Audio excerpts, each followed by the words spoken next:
You stayed late again tonight. Nobody asked you to. You just did, because that's what you do, because that's who you've always been.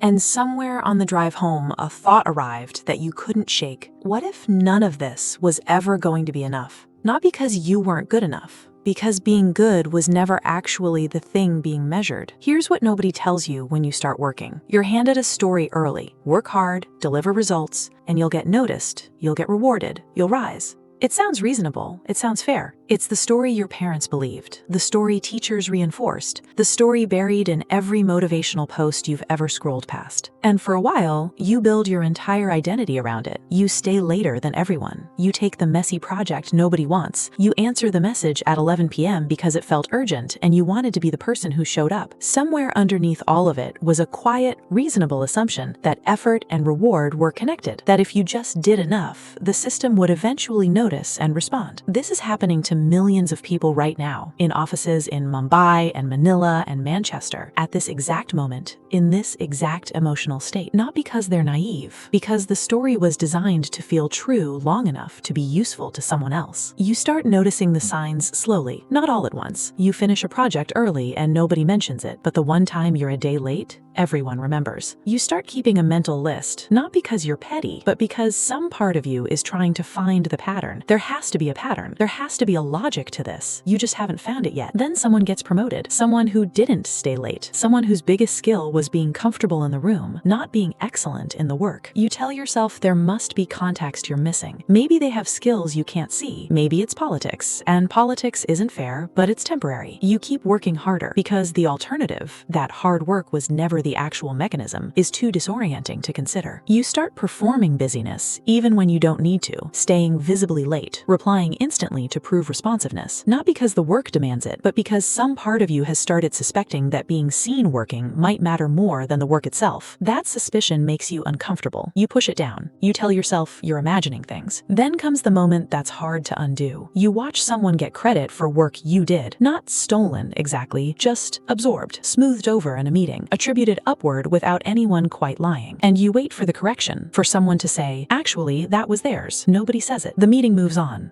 And something in you that used to trust the process quietly stops trusting it. You start asking the question you've been avoiding.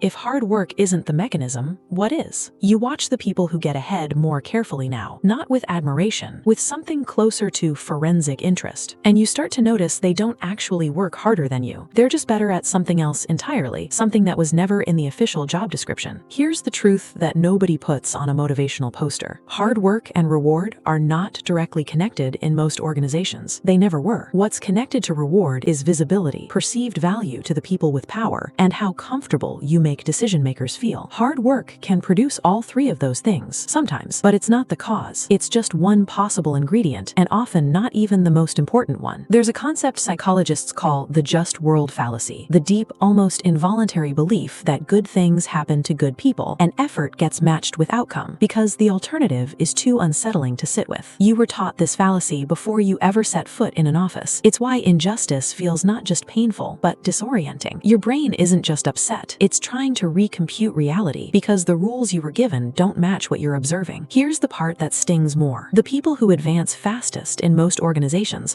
aren't the hardest workers. They're the best readers of unspoken expectation. They know which meetings matter and which don't. They know who to align with before a decision is made, not after. They understand that perception is managed actively, while you were busy assuming it would be managed automatically by your output. This isn't a moral failing on your part. It's a category error. You were optimizing for the wrong variable the entire time because nobody told you there were two different games being played in the same building. And here's the part almost nobody says out loud. The system benefits from you believing hard work is the mechanism. An employee who believes effort equals reward will work longer hours, ask for less, and tolerate more unfairness because they assume the math will eventually balance itself. The moment you stop believing that story, you become a different kind of employee, one who negotiates, who tracks value precisely, who stops absorbing treating extra work as an investment in some future payoff that may never arrive. That shift is uncomfortable for organizations, which is exactly why almost nobody tells you about it directly. So what do you do with this? Not bitterness. Bitterness keeps you stuck in the old story, just angrier about it. What you need instead is recalibration. You start treating hard work as one tool among several, not the entire strategy. You start tracking your own value the way the organization tracks its own metrics, clearly, specifically, without waiting for someone else to notice first. You start saying the quiet thing out loud, at least to yourself. I am not being underpaid because I'm not good enough. I am being underpaid because I never asked the right way at the right time to the right person. That's not a character flaw. That's a skill you were simply never taught. You start watching the political layer of your workplace the way you'd study any other system, not with contempt, but with curiosity. Who actually has influence? Who is the real decision maker behind the official one? What gets remembered in a room they've already left? This isn't manipulation, it's literacy. And literacy is something you can build deliberately starting now, the same way you build every other skill that got you this far. This was never really about hard work. It was about the story you were told before you had any way to question it. The story that made effort feel like enough and made you responsible for an outcome you never had full control over. The real shift isn't learning to work harder or even learning to work smarter. It's learning to stop asking the system to be fair and starting to ask yourself what you actually need to do in this specific environment with these specific people to get what you came here for. You stayed late again tonight. Maybe you'll stay late again tomorrow. That's not the problem. The problem was believing staying late was ever, by itself, the plan.